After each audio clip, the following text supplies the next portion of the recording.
Hey there, thanks for coming back to Stampin' Up with Jaimielynn Lake in the Stampin' Sugarbeets. Today I'm going to show you how to how to make this card using a Big Shot. And I know the Big Shot stuff is kind of new to some of you, so I wanted to show you a card using it. And you can see that I've made a couple little band-aids. And the card says, "Sick, feel better soon." And I want to show you how to make those cool band-aids. So this is a Big Shot machine for Stampin' Up. See, Big Shot Stampin' Up. And it comes with 2 cutting pads, which mine are pretty banged up because I use them all the time. And then it comes with a multi-purpose platform.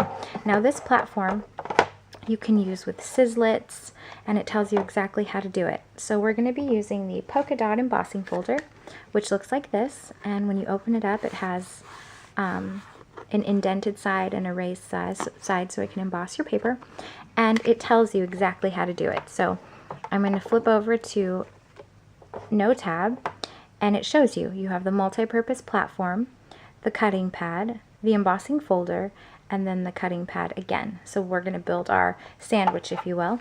And I'm going to use a piece of Pacific Point just because it's nice and dark and you'll really be able to see the polka dots. I'm going to insert my Pacific Point piece of cardstock into my embossing folder, and I'm going to make sure that it's covered by all the little dots. And then I'm going to start building my sandwich. So the platform, a cutting pad, my embossing folder, and then another cutting pad. I call it a cutting pad, but in this case we're not using a die, it's just an embossing folder. So you're going to send it through your Big Shot machine, and you're going to see here that there's a crank. I'm doing this from the overhead, so I'm trying to get all of it in here. Okay, so there's this crank on the side, if you can see it, and I'm just going to crank that platform right through my Big Shot machine. Okay, I'm going to take out my embossing folder, and give me a sec while I put this on the floor. And when it comes out, this is what it looks like. Check it out. Isn't that cool? So this is the raised embossed side, and this back part is the indented side. So you get 2 different looks depending on what you're going for. So we're going to make this card. Sick, feel better soon. I've used a piece of old olive cut to a standard A2 size card, which is 5.5 by 4 1/4. And then I've layered that with a piece of Pacific Point cut at 5 1/4 by 4 inches. So there's that card base. Next, what I've done is I've used crumb cake, which looks like this. I ran it through the embossing folder, and I came up with 1 by 3 inches of paper. I cut them into 1 by 3, so that kind of looks like the size of a band-aid. And then I cut, so this is 1 inch by 3 inches. I cut it after I embossed the paper, and then I rounded the corners so that they'd look like band-aids. And then I cut a 1-inch piece of crumb cake. I'm going to hold it up against here so you can see it. A 1-inch piece of crumb cake, also embossed. And what I'm going to do is I'm going to attach that right in the middle of this bigger piece, and it's going to give you that little padded band-aid part. So I'm going to use glue dots for these, and I want to show you the best way to use these. Take your middle piece of paper, paper that's going to go in the middle of your band-aid, and I don't know if you can see it. There, you can see it right there. You're going to take your paper, stick it to the glue dot, press it, and then lift it off. And you'll see that it's on there.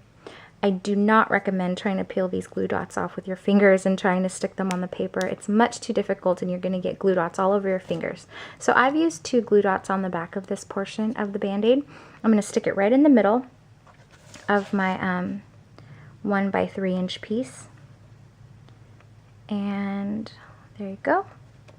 And then what I'm going to do is I'm going to use my heart-to-heart punch, which is right here. This is what it looks like. I'm going to use that itty-bitty heart right there up at the top. So I'm going to use a scratch piece of paper in real red, and I'm going to punch myself a really small little heart. And I'm going to use a glue dot to adhere this to the band-aid, right in the middle. Because obviously if you're sending somebody a get well card, you must care about them an awful lot. So here's my little heart. I'm going to stick it right in the middle of the band-aid. And there you go. Isn't that cute? Okay, so now that we have that one, I've magically made 2 right before your eyes. And we're going to stick these on our card. So I'm gonna just kind of center these, make sure they look evenly spaced before I actually glue them down. And that looks good. I'm going to use dimensionals, and what I love about dimensionals is, well, you can tell I love them because this whole sheet's gone, but what I also love is that you can use the very edges of the dimensionals. You are not wasting a bit of this. It's a really great buy because you can use every single piece of it. So because these are nice and big, I can also use a nice chunk of the dimensional, and no one's going to see that it's all jaggedy, so don't worry about that. You really are using every single piece of that dimensional sheet.